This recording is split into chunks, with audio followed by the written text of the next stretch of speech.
Perkenalkan, nama saya Fernanda Prasetyo Andika.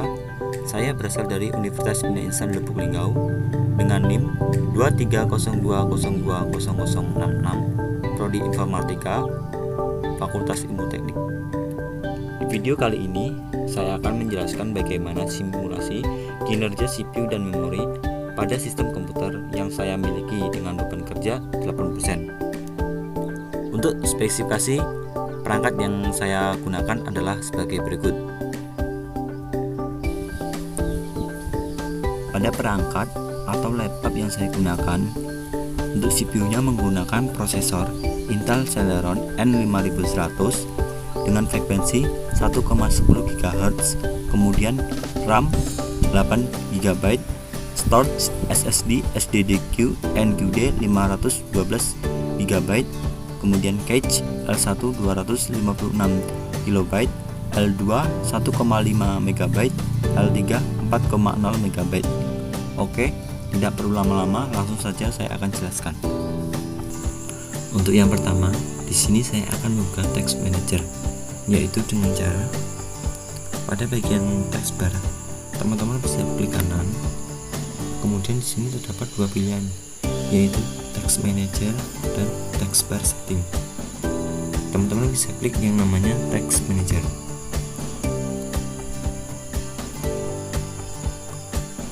Nah, berikut adalah text manager yang ada di dalam perangkat saya.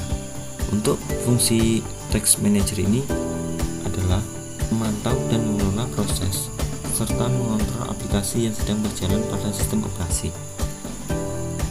Jadi, di dalam text manager ini terdapat 4 kolom ya teman-teman, yaitu bagian CPU, kemudian memori, disk, dan network. Jika teman-teman ingin melihat berapa persen beban kinerja untuk CPU, kemudian memori, disk, dan network, pada bagian atas ini teman-teman bisa lihat. Untuk bagian CPU yang saya miliki ini, beban kinerjanya antara 58 sampai dengan 60-an ya teman-teman. Untuk memori di sini 61%, untuk disk dan network itu 0. Dan selanjutnya di sini juga bisa melihat grafiknya ya teman-teman. Nah, untuk grafiknya ini teman-teman bisa lihat, yaitu untuk bagian CPU yaitu sama antara 57 sampai dengan 60% dan memori ini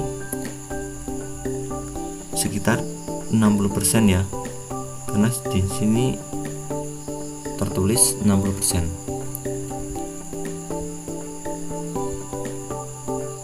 Untuk selanjutnya saya akan menghitung yang namanya IPS atau sering disebut instruksi per second dengan beban kinerja yaitu di atas 80%. Tapi sebelumnya di sini untuk beban kinerja CPU saya masih di bawah 80%. Maka selanjutnya saya akan mencoba untuk menjalankan aplikasi yang agak berat ya teman-teman.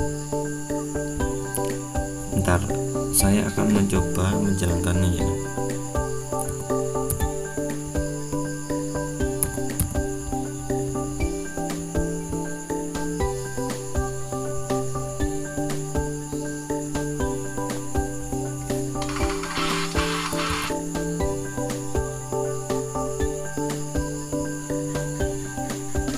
Nah, setelah saya menjalankan aplikasi berat untuk CPU, ini beban kinerja naik menjadi 100%, yang semulanya kisaran berapa ya tadi teman? Oh ya, sekitar 57-an ya teman-teman. Dan memori ini tadi 61%, ini naik menjadi 70%. Nah, pada bagian performance untuk CPU-nya, grafiknya menjadi full ya teman-teman. Di sini juga teman-teman bisa melihat L1 cache yaitu 256 KB, kemudian L2 cache 1,5 MB, L3 cache 4,6 MB. Dan pada bagian memori di sini terpakai yaitu 69%.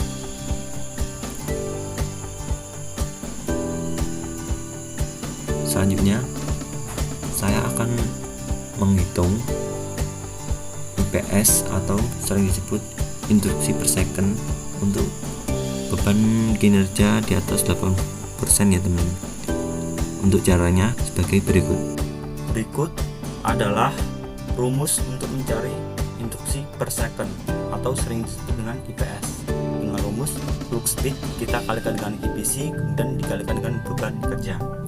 Untuk keterangannya yaitu IPS, instruksi per second atau detik, flux speed, kecepatan flux CPU dalam hertz. Kemudian IPC yaitu jumlah instruksi yang dapat diproses per siklus clock.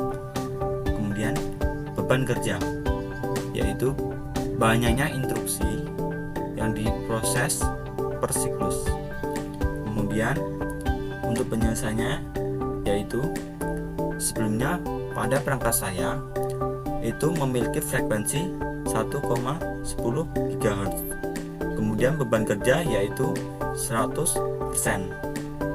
dengan IPC 2. Maka untuk menjawabnya yaitu sebagai berikut.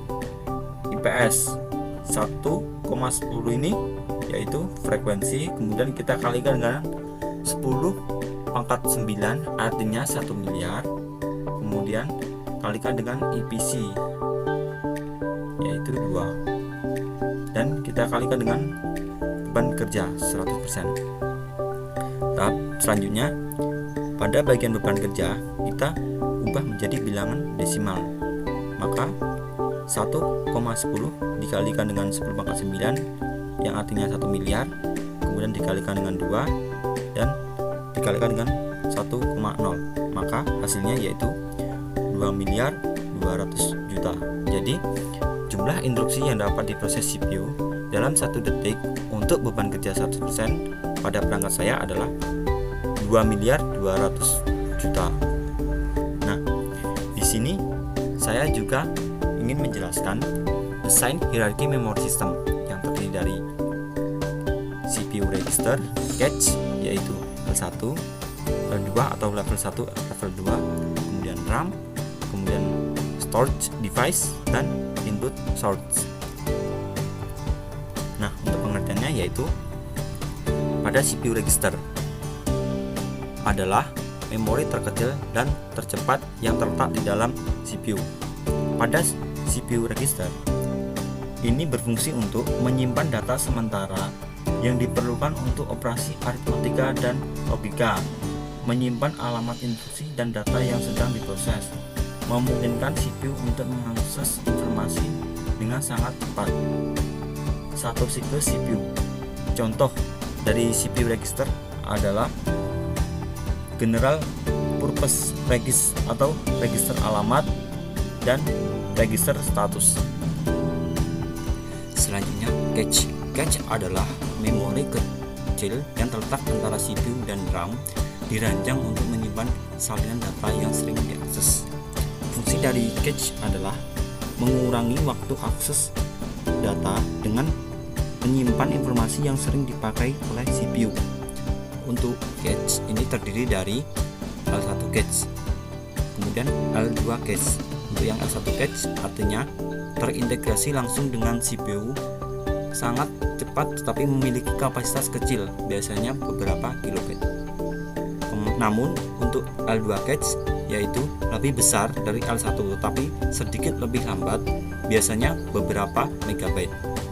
Yang ketiga, RAM atau Random Access Memory. RAM adalah memori utama yang digunakan untuk menyimpan data dan program yang sedang aktif.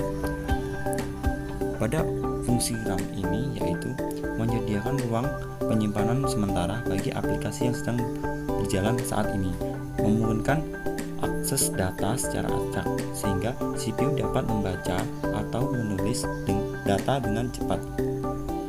Kapasitasnya jauh lebih besar dibandingkan dengan cache, biasanya dalam gigabyte, tetapi waktu aksesnya lebih lambat.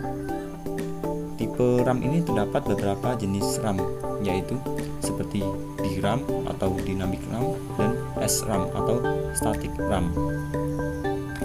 Untuk yang keempat, storage atau penyimpanan sekunder adalah media penyimpanan permanen yang digunakan untuk menyimpan data jangka panjang.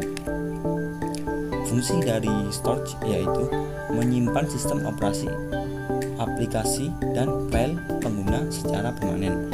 Kemudian kapasitas penyimpanan ini jauh lebih besar dibandingkan RAM dalam terabyte biasanya. Tetapi waktu akses paling lambat di antara semua level memori, contoh HDD, kemudian SSD, dan media penyimpanan lainnya seperti USB flash dan optical disk. Dan yang terakhir adalah input source. Input source adalah sumber data atau informasi sinyal yang dimasukkan ke dalam suatu sistem perangkat atau proses untuk diproses lebih lanjut. Fungsi dari input source adalah menyediakan data atau informasi sinyal yang diperlukan untuk memulai atau menjalankan suatu sistem proses dan perangkat. Selanjutnya, untuk yang terakhir yaitu kesimpulan. Dari hasil perhitungan, jumlah instruksi yang dapat diproses CPU dalam 1 detik dengan beban kinerja 100% sebesar 2.200.000.000 per detik. Itu menunjukkan bahwa CPU mampu memaksimalkan kapasitas pemrosesannya dalam kondisi beban penuh. Hal ini mengindikasikan bahwa prosesor tersebut memiliki kinerja yang sangat baik dalam menangani tugas berat, namun juga memberikan gambaran tentang batasan maksimal yang dapat dicapai dalam situasi penggunaan penuh. Praktik ini menekankan pentingnya efisiensi dan stabilitas kinerja CPU saat menghadapi beban kerja yang lebih tinggi. Itulah tadi pembahasan simulasi kerja CPU dan memori untuk tugas UTS dengan mata kuliah arsitektur dan jaringan komputer. Apabila dalam penyampaian pembahasan terdapat kesalahan kata, saya mohon maaf dan semoga video kali ini bermanfaat untuk kita semua. Wabillahi taufik wal hidayah. Wassalamualaikum warahmatullahi wabarakatuh.